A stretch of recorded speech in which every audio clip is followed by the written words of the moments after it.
Hello, this video is going to look at the level 3 grill frame and then the assembly of the frame and all the internal parts thereof. I need about 6.5 inches of material between each island, the capital or the base, and I've laid off 3.5 inches. 3.25 is what I need, plus a little bit for the slopes going up to the capital and the base. So 3.5 inches, and I'm drawing that out to 3/4 by 3/8 of an inch.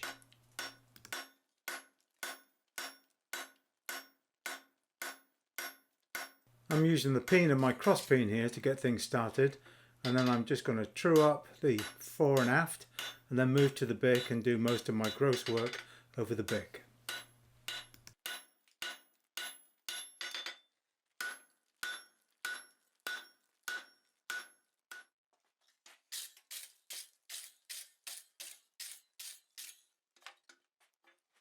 Once I've got the forging close enough at the bick, I'm just going to move to the face and dress all the surfaces.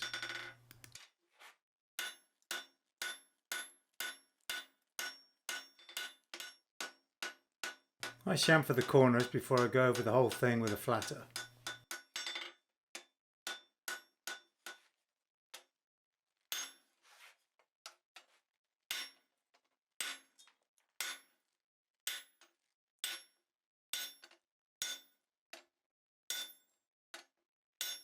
You don't need a big hit with a flatter, just give it a tap with your hand hammer and that's all you need to make the surfaces smooth. It doesn't take a whack from hell.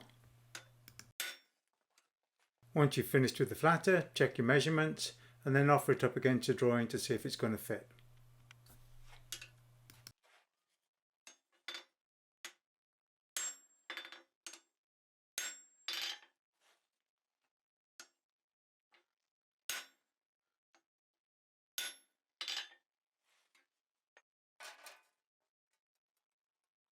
I intend to recess my stiles into those capitals or bases, and so I'm just going to cut with my hacksaw, chisel out the offending material and then file to suit.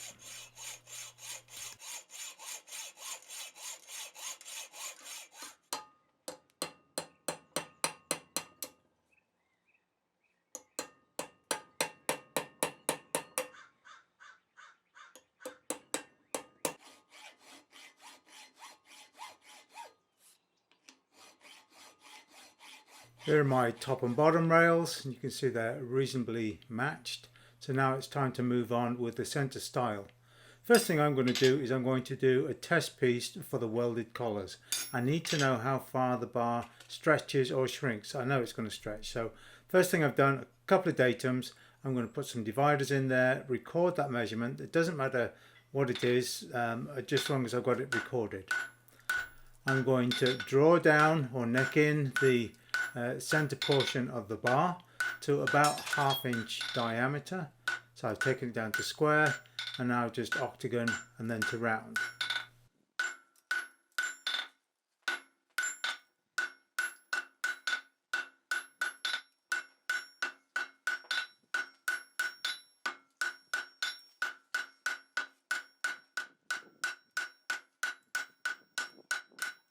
Once I've got the forging to round, I'm just going to dress the forging inside the anvil, and then I'm going to concentrate on making the collar material.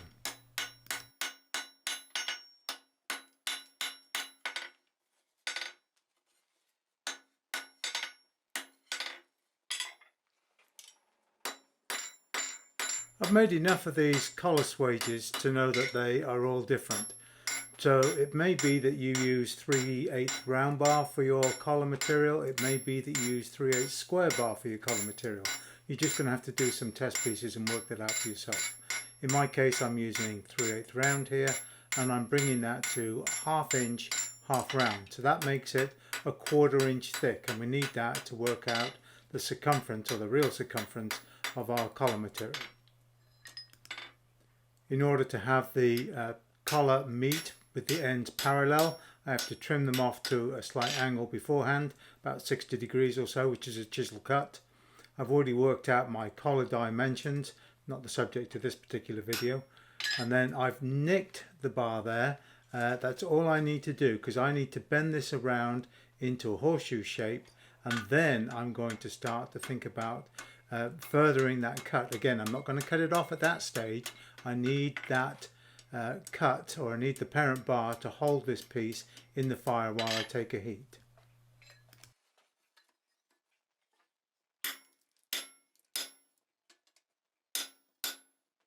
So leave the collar material hanging on, get it close so you can wring it off with a pair of tongs, but don't cut all the way through. And at this stage your center bar should be heating in the fire. This is a weld that's going to be on the inside, so the middle of the material, the center stile, needs to be hot. So that should be your prime consideration. Here's mine, it's all hot. Now I'm just going to close the collar around, and I'm looking for a slight gap, or thereabouts an inch, a 1/16 of an inch or so is what I'm aiming for, and I'm just about at that, I believe. And that gives me room then to shrink the collar onto the center stile, as well as shrinking it to the ends match.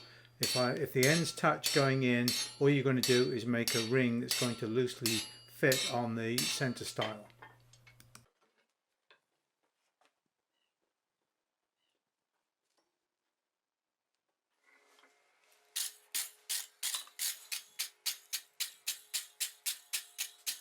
Once you've got the collar welded, give it a good brush, get rid of any flux, etc.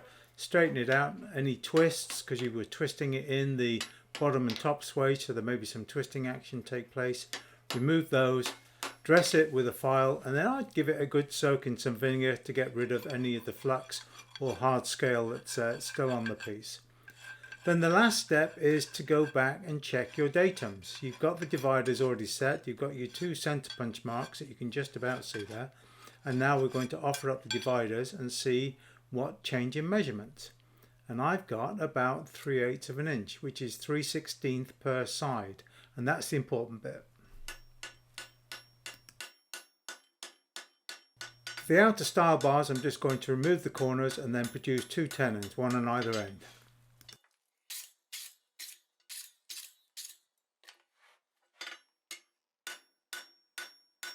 Dress all four surfaces, and then you're ready to take a little chamfer on the end in preparation for an upset, in preparation for the tenon.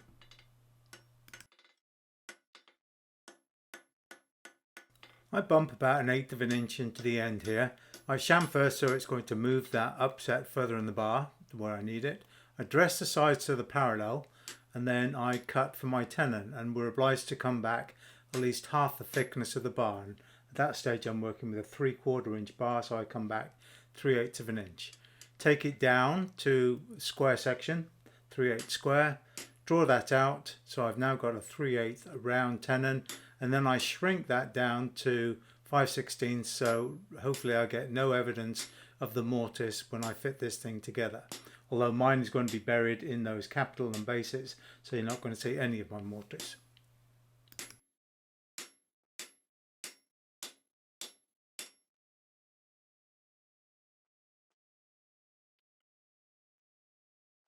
I'm going to dress the remaining upset, and you can see that's going to sharpen my shoulders there, and then I'm going to monkey. My monkey tool has a slight convex face, leaving me with a slightly concave shoulder, so I don't high center on the tenon. I like to thread the ends of my tenon so I can use wing nuts to hold the frame together rather than rely on clamps. And you can see there I've got a slight concavity to the shoulder.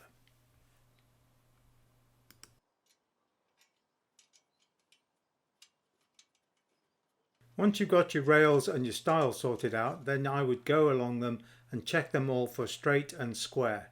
Here I'm using 2 bits of angle iron. One has got a fairly large V in, and as I come down I'm looking through that V at the rear one, and I can see I've got a slight twist. So just go about taking all the twists out and then check it against the rule for flat. The beauty of the threaded tenons is I don't need any pipe clamps or other sort of clamps to hold this thing together. So once I've checked it for square, and I'm looking reasonably square here, and as a misplaced mortise or a misplaced tenon, a slight bend will throw the whole frame out of square. So check those. So now I can put some spaces in the corner, and that will support the scroll and leaving room or leaving clearance for the water leaf. I'm just going to check to make sure that my upset corners are about parallel with the stiles, and if they look right, they are right. Don't worry about the little details. And then I'm just going to mark for my center hole in the center stile. I'm going to center punch and letter stamp or number punch so I know which one fits where in the grill. They're all individual and they're all individually placed. Once I've got that, drill out the center of the scroll there to accept a 5/16 bolt in my case, and then mark the pinch points. Notice how I'm moving that block away so it's not obstructing my vision. I just want to see where the scroll is contacting the frame.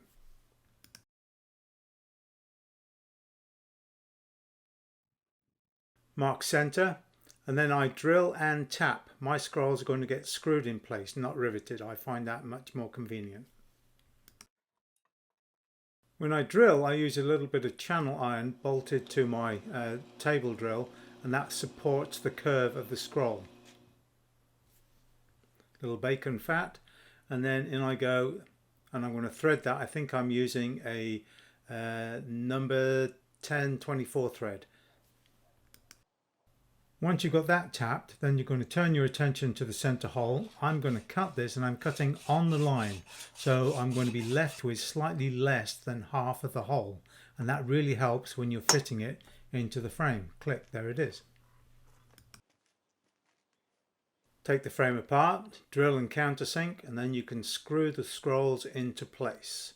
That's what I'm doing here, and that's really handy. It saves me having to get a bucking bar or something under there if I need to head over the rivets. Turning my attention to the beveled C scrolls, leave one scroll open and drill it for a countersunk screw. You're going to screw the whole of the grill together. There's my countersunk. We know this scroll is going to get finished, and that's going to change the shape of that hole, so drill it slightly more than you need, and or just take a file to the head of the bolt and just make it smaller than you need. Again, I'm using I think it's a 5/16 by 18, and that's just because that's what my hardware store carries. I would have gone for a fine thread if I could get it without it being a number 8 bolt. I'm going to finish this scroll around a scroll form. Notice I've got a center point mark there, and that really helps. Otherwise you're chasing that scroll around forever. So one clearance, one threaded, assemble.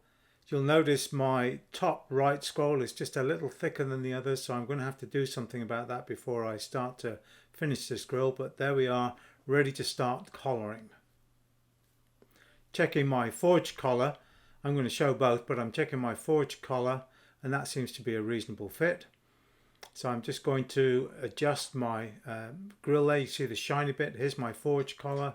I'm going to squeeze this with ever smaller bolt jaw tongs until it fits, and then I'm going to offer it into my collar making or collar bending jig.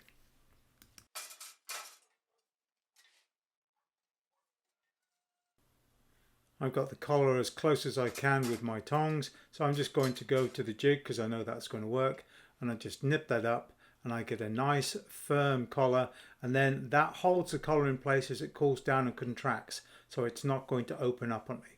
Give it a nice wire brush, and then when it gets cold enough, a little bit of wax.